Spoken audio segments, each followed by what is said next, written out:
Known as the philosopher's historian, Diogenes Laertius preserved much of the wisdom and ideas of ancient Western civilization. Combining historical facts with comical anecdotes, avoiding speculation or projecting his own opinions and theories, without his book, truly little would have survived the Dark Ages. Diogenes Laertius' first book, The Wise Men, Periander, Anacharsis, Myson, Epimenides, and Pherecydes.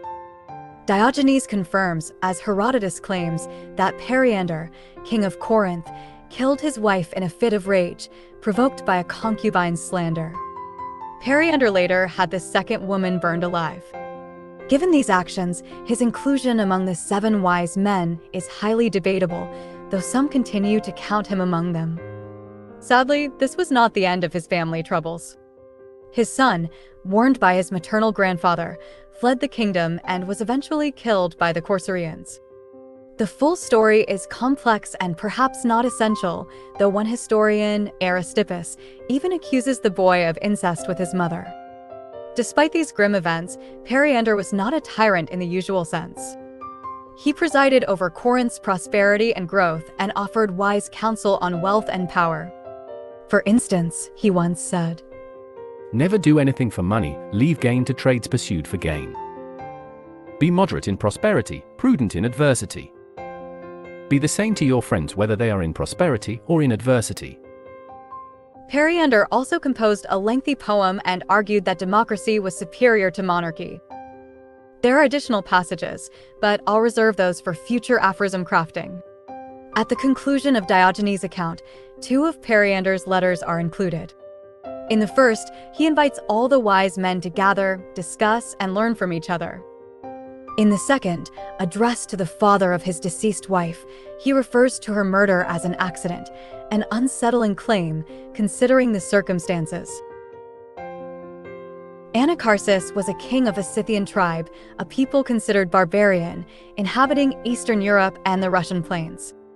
He wrote about Greek customs and institutions, likely with the intention of bringing civilization to his own people. He also penned a poem, which inspired the once famous and undoubtedly positive proverb, "To talk like a Scythian." Anacharsis visited Athens, possibly during the 47th Olympiad, and was hosted by none other than Solon, the Athenian wise sage. Tragically, upon his return to his homeland, he was accused of attempting to undermine his nation's culture and was murdered by his own brother. Diogenes quotes him as saying, "My reputation carried me safe through Greece, but the envy it excited at home has been my ruin." I also found the following most noteworthy. When someone inquired which were more in number, the living or the dead, he rejoined, "In which category, then, do you place those who are on the seas?" Meaning, since sea travel was so dangerous and alien to the Scythians, those people should be considered half dead. Also, when some Athenian reproached him with being a Scythian, he replied, "Well, granted that my country is a disgrace to me, but you are a disgrace to your country." He said it was better to have one friend of great worth than many friends worth nothing at all. to end the account, the historian says that some hold him to be the inventor of the anchor and the potter's wheel. Also, he quotes a brief letter Anacharsis sent to Croesus. Myson was a native of a small village named Chin, located in Laconia. This man is remembered as a misanthrope. Consider how He was seen in Lacedaemon laughing to himself in a lonely spot, and when someone suddenly appeared and asked him why he laughed when no one was near, he replied, That is just the reason. Aside from his near-to-hermit-like attitude, the biographer says that the unimportance of his home village contributes to his obscureness. Therefore, not much is said about him. There was a very rich aphoristic boulder, one that easily leads to a notable fable. He used to say we should not investigate facts by the light of arguments, but arguments by the light of facts.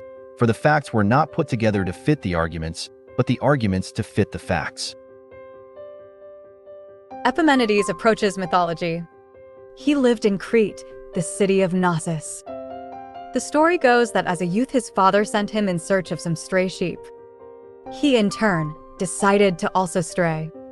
He went into a cave, abandoned all society, and did not return for 57 years. It is said that he slept during that whole time, and when he woke up, he thought it had merely been a single night. When he returned home, he found everything had changed. Long story short, he became famous because of this. When a plague hit Athens, the plague that struck early during the war against Sparta, he was brought to the city by Nicias, the same general that would later fail in the Sicilian expedition. Nicias wanted Epimenides to cure the city. The wise sage said that the pollution was caused by some previous events done by a man named Cylon. This man had attempted to depose the Athenian democracy. As such, it should be unquestionable that in Athens, democracy and religion, or faith, were very much one and the same thing. That helps in understanding many events. Diogenes skips further details. After the purification ceremonies, Epimenides signed an alliance between Knossos and Athens and soon afterwards died. He wrote several epic poems and many works of prose. As mythical as his youth may seem, he is the latest, the most recent of all the wise men. He lived in a time of historical record. Nonetheless, none of his writings are publicly known to have survived. Diogenes quotes a letter he sent to Solon. Courage, my friend. For if Pisistratus had attacked the Athenians while they were still serfs and before they had good laws, he would have secured power in perpetuity by the enslavement of the citizens. Do not expect that his power will be continued to his children, for it is hard to contrive that men brought up as free men under the best laws should be slaves. Remember, Solon began the process of democratizing Athens, but along the way the city fell to Pisistratus, the tyrant. Either way, Epimenides is remembered by many like an ancient Nostradamus, if not an outright god. Diogenes references some of the things that he allegedly predicted. You might be wondering, I sure wonder, how could he know both Solon, the ancient sage, and Nicias, the democratic general? Well, almost as if he were a character in the Bible, he allegedly lived well over 100 years. LOL. According to a certain Alexander, who wrote a now-lost book called The Successions of Philosophers, Pherecydes was a student of Pittacus, the already mentioned wise sage. At first, the biographer tells of various predictions he made. Never mind about them except for a mention of how he told the Lacedaemonians, the Spartans, to store up as much silver and gold as possible. I found the mention curious, and I would like to learn more about it, but unfortunately it was merely a passing reference. Either way, Pherecydes educated Pythagoras. Diogenes quotes the beginning of his book, the first line. Zeus and Kronos and Thone were from all eternity. Zeus gave Thone the earth as a gift. She would be it forever. Meaning, Pherecydes wrote about cosmology. He must have provided a myth of creation. A letter he wrote to Thales of Miletus is quoted. In it, he asks Thales to review his book and to publish it, make it public if he, Thales, finds it appropriate or worthy. Most commendably, in the letter Pherecydes mentions how all he says in the book is merely hypothesis or deduction, but that none of it can yet be confirmed or known with certainty. Let me quote from this letter as the wise man says. The facts are not absolutely correct, nor do I claim to have discovered the truth, but merely such things as one who inquiries about the gods picks up. The rest must be thought out, for mine is all guesswork. The historian focuses on his manner of death. He must have suffered from something akin to leprosy and therefore willingly quarantined himself to a room so that nobody else would be infected. Nonetheless, he died at an old age. This is the last wise sage in Diogenes' work. His next book deals with Socrates, his contemporaries, and the philosophy of hedonism. Entering politics is only warranted when it is more burdensome to rule than to be ruled.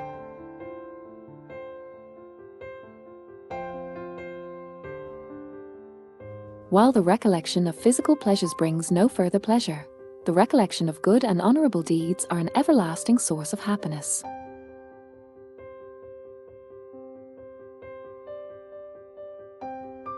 Although all facts arise from arguments, facts are not needed to craft an argument.